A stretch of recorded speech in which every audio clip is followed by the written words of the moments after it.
The McDonnell Douglas F-15 Eagle is an American twin-engine, all-weather tactical fighter aircraft designed by McDonnell Douglas, now part of Boeing. Following reviews of proposals, the United States Air Force USAF selected McDonnell Douglas's design in 1969 to meet the service's need for a dedicated air superiority fighter. The Eagle first flew in July 1972 and entered service in 1976. It is among the most successful modern fighters, with over 100 victories and no losses in aerial combat, with the majority of the kills by the Israeli Air Force. The Eagle has been exported to many countries including Israel, Japan, and Saudi Arabia. Although the F-15 was originally envisioned as a pure air superiority fighter, its design included a secondary ground attack capability that was largely unused. It proved flexible enough that an improved all-weather strike derivative, the F-15E Strike Eagle, was later developed, entered service in 1989, and has been exported to several nations. Several additional F-15 variants have been produced.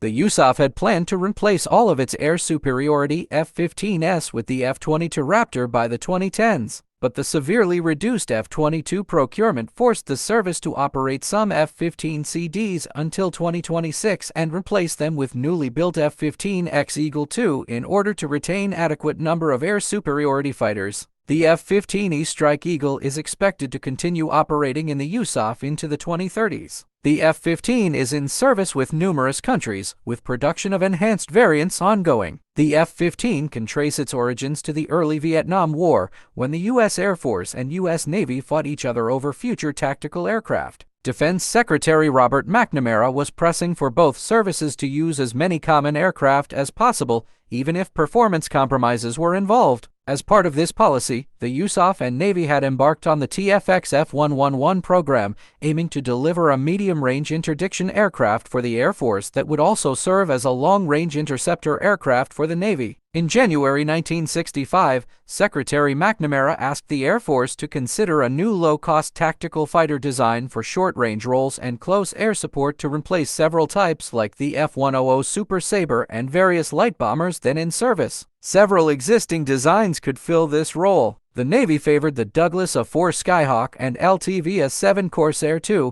which were pure attack aircraft, while the Air Force was more interested in the Northrop F-5 fighter with a secondary attack capability. The A-4 and A-7 were more capable in the attack role, while the F-5 less so, but could defend itself. If the Air Force chose a pure attack design, maintaining air superiority would be a priority for a new airframe. The next month, a report on light tactical aircraft suggested the Air Force purchase the F-5 or A-7 and consider a new higher performance aircraft to ensure its air superiority. In April 1965, Harold Brown, at that time director of the Department of Defense Research and Engineering, stated the favored position was to consider the F-5 and begin studies of an FX. And these early studies envisioned a production run of 800 to 1,000 aircraft and stressed maneuverability over speed. It also stated that the aircraft would not be considered without some level of ground attack capability. On 1 August, General Gabriel Dissesway took command of Tactical Air Command and reiterated calls for the FX,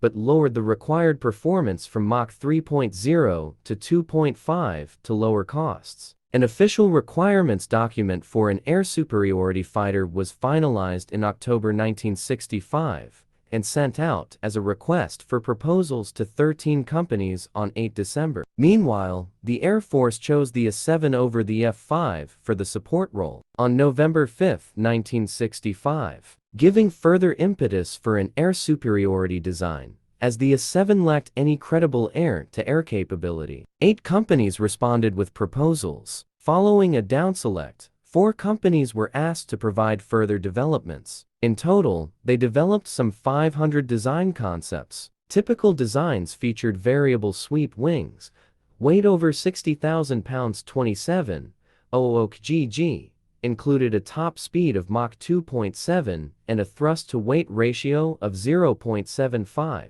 When the proposals were studied in July 1966, the aircraft were roughly the size and weight of the TFX F-111, and like that aircraft, were designs that could not be considered an air superiority fighter. Typical designs featured variable sweep wings, weight over 60,000 pounds 27, OOK-GG, included a top speed of Mach 2.7 and a thrust-to-weight ratio of 0.75.